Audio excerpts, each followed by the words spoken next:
Hey everyone, welcome back to the channel. কেমন আছো তোমরা? আশা করি সকলে খুব ভালো আছো। আর হ্যাঁ, আমিও খুব ভালো আছি। তো অনেক দিন তোমাদের সাথে কোনো ভিডিও শেয়ার করিনি, তাই ভাবলাম পুরনো কয়েকটা ভিডিও তোমাদের সাথে শেয়ার করে দিই।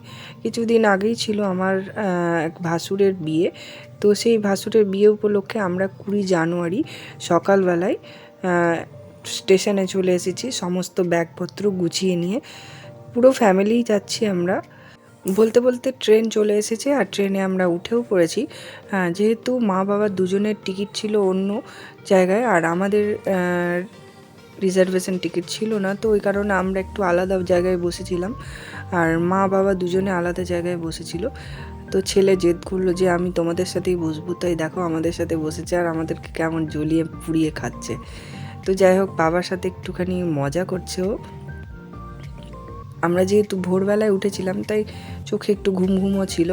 তো ছেলের কিন্তু একটু মানে এনার্জিলেস ছিল না, ওর একদম ঘুম পুরো একদম হয়ে গেছিলো। তো ওই কারণে ও আমাদেরকে খুবই ডিস্টার্ব করছিল।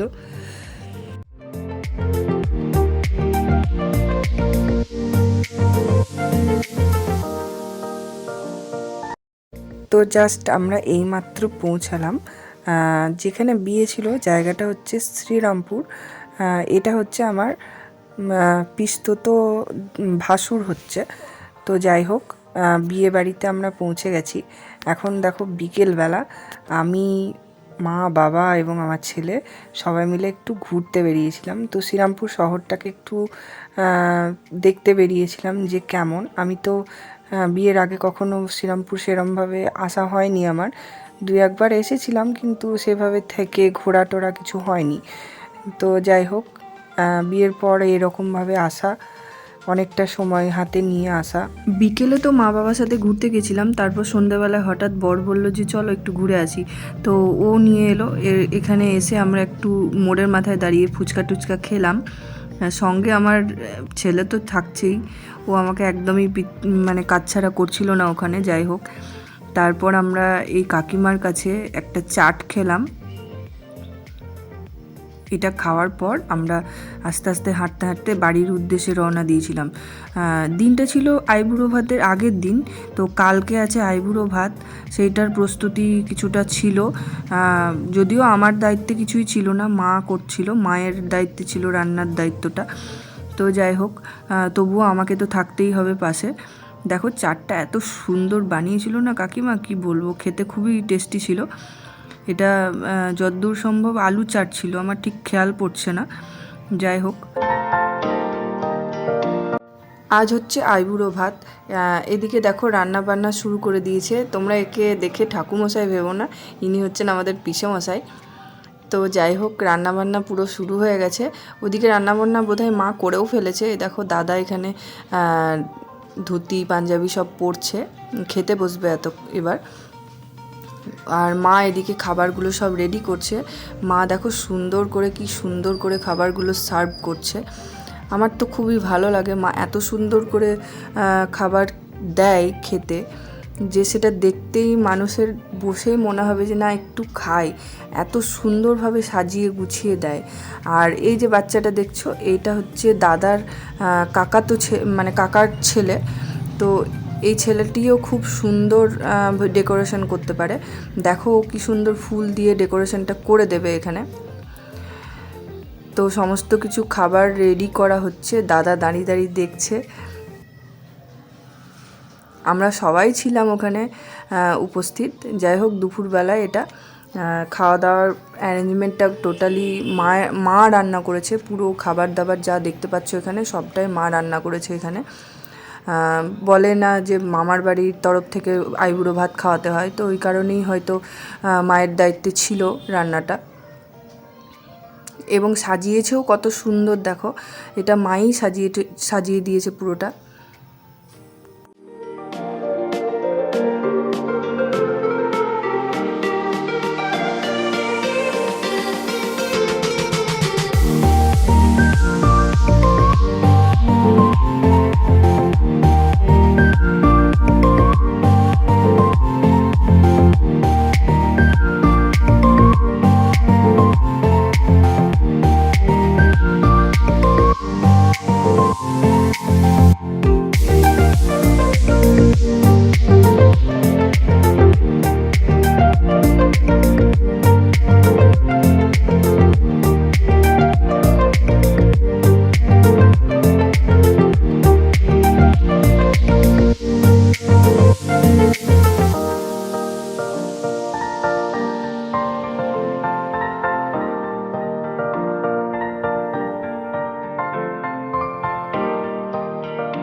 তো বিয়ের কাজ পুরোপুরি শুরু হয়ে গেছে।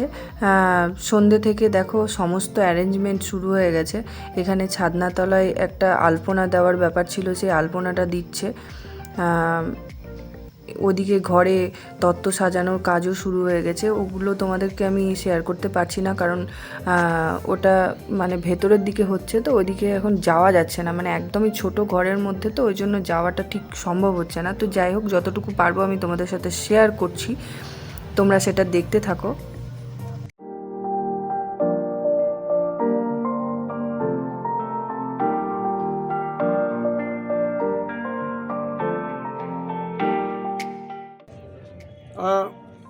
এই কিছুক্ষণ আগে আপনি যেটা দেখছিলেন বা আপনারা যেটা দেখছিলেন যে একটা ছোট বাচ্চা ছেলে হাতে একটা তুলি নিয়ে ঠিক মুড়িয়ে মুড়িয়ে মুড়িয়ে মুড়িয়ে আলপনা তৈরি করছিল, যার ডিজাইনগুলো দেখে আপনাদেরকে শ্রোতা বন্ধুদের, দর্শক বন্ধুদের সকলেরই হয়তো খুব সুন্দর লেগেছে। তো ওটা কিন্তু একটা পরিপক্ক শিল্পী, বয়স খুব অল্প। আপনাকে একটু স্যাম্পল দেখাবো। যখন সে ক্লাস 3 থেকে 4-এ পড়ে, তখন সে প্রথম ঠাকুর বানানোর জন্য প্রয়াস করেছিল। রক্তে আছে শিল্প, শিল্পী সত্তা একদম বাড়িতে কুটকুট করে ভরা হয়ে আছে, একদম জেনেটিক কোডেই যাকে বলে শিল্পী। তো ও যখন ছোট ছিল, আমি ক্যামেরা পার্সনকে বলবো এইদিকে একটু প্যান করতে,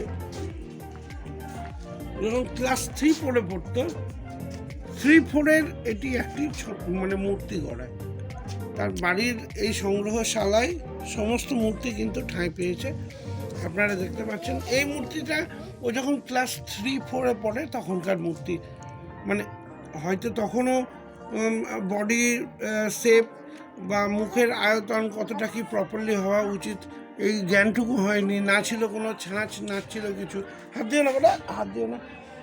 তো তার সত্ত্বেও বিনা ছাঁচে এরকম করে হাত বানানো যায়, বিনা ছাঁচেও এরকম মুখ বানানো যায়, এটা কিন্তু ও করে দেখিয়েছিল। এবং যে সমস্ত অর্নামেন্টস এবং সাজগুলো দেখছেন, এই সাজগুলো নিজে হাতে করে তৈরি করেছে, এদিক সেদিক থেকে কালেক্ট করে। তো যাই হোক, তারপরে ধীরে ধীরে যখন তার হাত পাকতে শুরু করে এবং সেই সময়ের সাথে সাথে আপনাদেরকে দেখায় ওদিকে, সময়ের সাথে সাথে ঠাকুর গড়া কিন্তু বন্ধ হয়নি। এখানে আপনারা যতগুলো ঠাকুর এবং প্রতিমা দেখছেন,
সন্ধেবেলায় আমরা সবাই মিলে যাচ্ছি এখন জল সইতে। আর এখানে গঙ্গাকে নেমন্তন্ন করতে যাওয়ার একটা ব্যাপার রয়েছে, তো সেটা আইবুড়ো ভাতের দিন সন্ধেবেলায় সবাই মিলে যাই। তো এখানে আমরা সবাই বাড়ির সবাই মিলেই যাচ্ছি। তো বিয়ে তো শুরু হয়ে গেল, তো ব্লগটা আপাতত এই পর্যন্তই। পরের ব্লগে বিয়ের সমস্ত কিছুই তোমাদের সাথে শেয়ার করব যতটুকু পারবো আমি। তো টাটা, ভালো থেকো তোমরা। আশা করছি আমার ভিডিওটা খুবই ভালো লেগেছে, আর ভালো লাগলে অবশ্যই লাইক কমেন্ট করে শেয়ার করে দিও।